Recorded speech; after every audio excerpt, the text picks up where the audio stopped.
It looks harmless. A simple ghost icon, a playful app for kids and teens.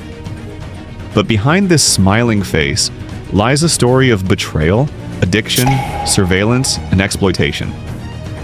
This is the dark truth of Snapchat. When this app was first created, it was never about fun filters or innocent streaks. It was born out of conflict, out of betrayal. What started as a small idea was stolen, twisted, and turned into something much darker.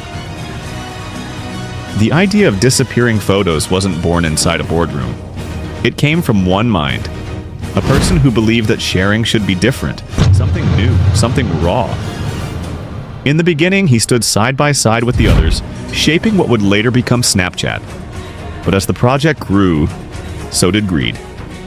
Slowly, he was pushed aside, his role minimized, his voice ignored, and finally, with signatures on paper, the dream he had built was taken from him. He was cut out of the company entirely, the idea stolen, his name erased from the story. The very foundation of Snapchat is built on a betrayal.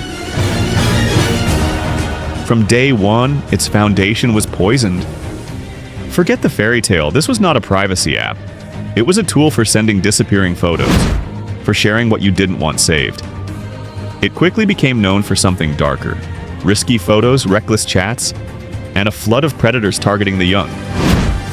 Even today, children are exposed to messages they should never see, messages that scar an entire generation.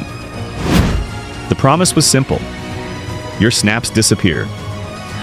But it was a lie. In 2014, investigators discovered that nothing was truly gone.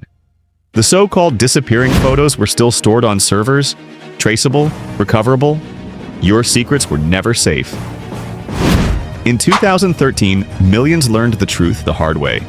Hackers exposed 4.6 million accounts, usernames, phone numbers, dumped onto the open internet. Children, teenagers, young adults, stripped of privacy in a single night. The company that claimed to protect them couldn't even protect itself. But the real danger wasn't just outside. It was inside. Years later, reports surfaced that employees had access to a hidden tool. With it, they could spy on users. Private snaps, phone numbers, even live locations. The illusion of safety shattered. The enemy was not just hackers, it was the company itself. This app wasn't just built to be used, it was built to be addictive. Streaks in a simple number turned into a trap, forcing millions of kids to check in every day. Behavioral scientists engineered it to deliver dopamine hits, the same way casinos keep gamblers hooked. This wasn't communication, it was digital slavery. Then came SnapMap, a playful feature showing where your friends were. But it also exposed something else, the exact locations of children. Homes, schools, late nights. It handed predators a map right into kids' lives. Lawsuits piled up, but the damage was already done. And while children were exposed, while data was leaked, while lives were ruined, the founders became billionaires. Mansions, cars, private jets. Luxury bought from an empire of addiction and exploitation. For them, it was profit. For the rest of the world, it was pain. And here's the final truth. You are not safe. Every snap, every chat, every location ping, it's all stored. Authorities can access it. Governments can trace it. Your number, your device, your IP, all in their hands. You think you're invisible? You're not. You're being watched. This app was never innocent. It began with betrayal. It thrived on lies. It exploited children. It enslaved teenagers. It spied on its own users. And it made its creators billionaires while leaving society broken. Snapchat is not just an app. It is a weapon. One that rewrote a generation, one disappearing message at a time. Do you think the secrets end here? These are only the ones we found from public sources. What if there are more hidden inside?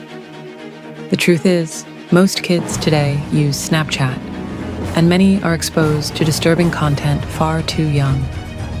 Parents avoid Instagram for safety, but allow Snapchat in the name of filters and fun. Without knowing, it could lead to trauma, or even predators taking control. So ask yourself, if an app can take away safety, trust, and innocence, is it really just an app?